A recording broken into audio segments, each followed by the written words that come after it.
China has ramped up purchases of U.S. soybeans, nearly 1 million tons in a single day, signaling that its tentative trade truce with Washington is very much alive. Now, the buying spree sparked immediate reaction on the markets and could reshape the next phase of U.S.-China agricultural ties. China's state-owned agriculture giant COFCO Group, it booked close to 20 cargoes of American soybeans on Monday, all scheduled for delivery in December and January.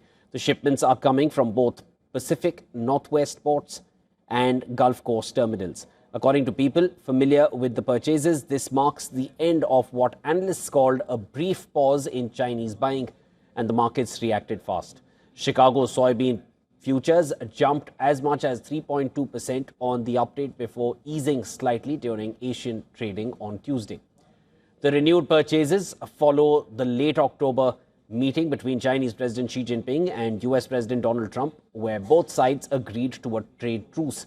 Before that meeting, China had largely frozen US soybean purchases, shifting instead to South American suppliers.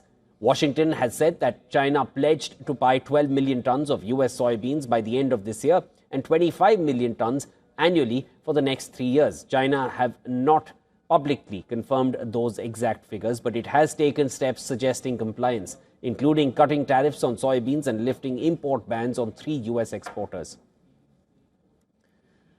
Trump reinforced the message on Friday last week, telling reporters aboard Air Force One that China is in the process of buying soybeans and that purchases could increase before spring. Still, analysts caution that China maintains strong domestic stockpiles, which could limit just how much more it needs from the US in the short term. For now, this week's nearly 1 million ton soybean surge is one of the clearest signs yet that the US-China trade thaw is gaining traction and that American farmers may finally see some relief.